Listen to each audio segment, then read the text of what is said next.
Where all my Billy Clan members at? Watching 40 Days of Fashion. Tuning in from day to day. Wondering what Billy doing next. Fashion, money, sex, and stacks.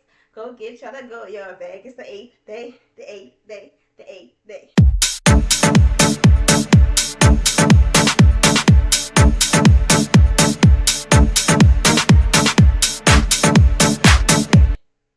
Let some stuff happen. Whoop the whoop the whoop. Hey y'all, so today I'm going to be showing y'all how I gather my information for mood boards. Just a brief overview of a mood board. A mood board is just made up of the types of color swatches, fabric swatches, ideas, inspiration for a collection. And I'm going to show y'all how I gather my information. But before we do that, make sure y'all like, comment, share, and subscribe. Make sure y'all do that. Let's get started. I'm going to show y'all exactly what I do. I normally use Canva for my mood boards. I love Canva down. If y'all like Canva, let me know that in the comments, because Canva has free elements and videos and pictures that you can use for your mood boards. Canva has everything you need without going to a third-party search engine like Google, Microsoft Edge, Safari, so on and so forth. So today I'm going to show you how to make a volcano-inspired mood board. The first thing I do when making my mood boards, I find my inspiration first. So I find inspiration on TikTok, Instagram, things from my mind that I just need to put into perspective. So I'll like go to the search engine and look up something, whatever is like on my mind, in my mind. If I can't find anything, I'll most likely draw it out, put it on my mood board, which is very rare that I have to do that. Like I said, I use Instagram a lot. There's all kinds of different things and inspiration that I take from there. Once I've gotten all my inspiration, I like to name my title just having to do with that topic. So say for instance like volcanoes. When you think about volcanoes, you think about lava and big old mountainous blobs on earth and molten rock and igneous rocks and things like that. So it can be some type of emergence or some type of growth, but a dramatic growth, a growth that is going to take over the world and be monumental, something like that. So once I've decided that, I'd be like, okay, so what do I want the collection to say without saying it? I come up with my tagline, and that's going to be like a few, either 1 sentence to 3 sentences. Something real short, real sweet, real simple. After that, I come up with what type of fabrics I want to use. So for the volcano one, I most likely want to use velvet. It's very beautiful, very luscious, amazing, perfect choice. I'll probably also use an iridescent fabric. So I'll probably do like a sequin or a silk or some other shiny fabric. Or what type of extra designs and details. I like a lot of glitz and glamour. I like a lot of big chunky jewels and rhinestones and gems. That'll be something that I'll include when looking for fabrics as well. So I'll find a rhinestone fabric, and that'll be also another fabric that I decide to use. Before I come up with my fabrics, I want to make sure I come up with a reasonable colorway. So a colorway is a group of colors that are related to the topic, and they kind of speak for the tagline, so to speak. And they have to coincide with one another. They have to be relevant to one another. They have to go with one another, and they have to tell the story explicitly without saying anything. They have to make the collection look cohesive. And you will see how cohesive your collection will look based on your mood board. That's where you get all your ideas out about what you want to do for your collection. And you also got to make sure you mention when the collection is being done. Is it being done fall, winter? Is it being done spring, summer? That's up to you. Or depending on if you are in the process of running a business, depending on where you are following. Of course, for this, we're currently in the spring, summer one. So you would do it for fall, winter of 26, or you'll do it for spring, summer of 27. You wouldn't do it for right now. If you were to do it for right now, then that means you made your mood board and such before, like 2025 or something like that.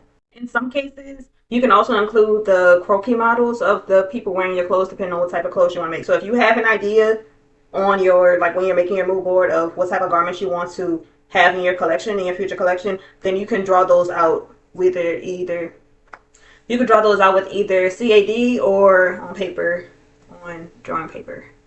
So let's make a mood board, chickadees.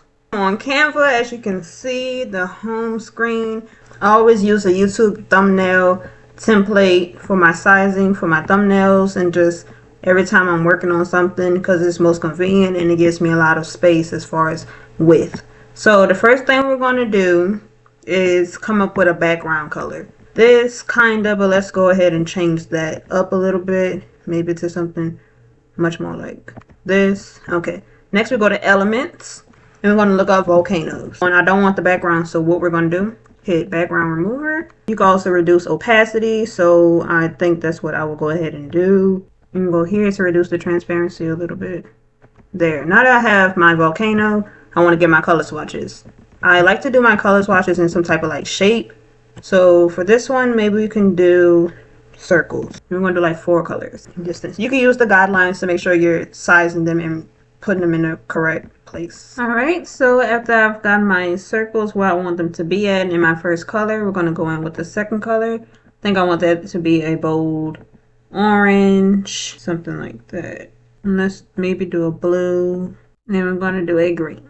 Red would have blended in with the background. And I really, since we're already doing volcano, I don't want it to be too cliche and choose red as a color in our colorway. So I opted out to use pink, orange, and blue and green. I decided I wanted to name it Bold Glamour.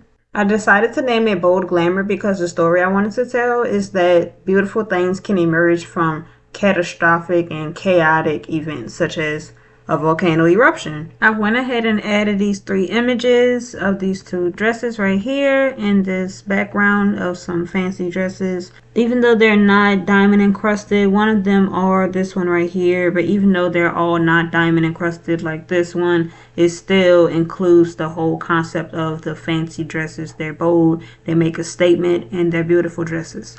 Another thing I want to add are my fabrics. So up next, since I want to do these fancier ones, these are just for inspiration. Remember, these are just inspo pictures. So let's do some pink velvet. Now I've added my pink velvet, my orange silk, blue tulle, and green chemise fabrics, because these will be the ones that we'll use hypothetically in a collection such as this.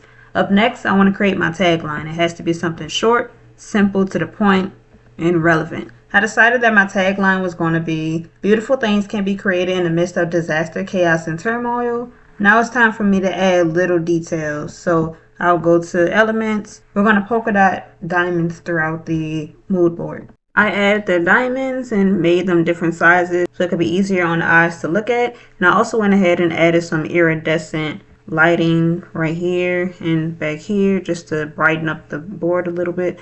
Now I think I'm satisfied, besides adding another iridescent one right here in the bottom left corner like this. I'm gonna drag this over here just to brighten up this side of it. I will take this inspiration, sketch my garments, and begin creating them. Well, even though I said I wanted to use these 4 hypothetically, something may change. They might not have it in stock.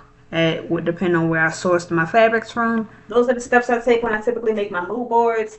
Real simple, real straight to the point. I gather my information from different sources such as YouTube fashion shows, things I see on Instagram, a few things rarely from TikTok, and just thoughts and ideas. It's much more convenient for me to use the Canva elements and find something similar to what I found instead of using the exact thing I found to reduce the amount of stuff that I have to cite, because I just like to do things quickly.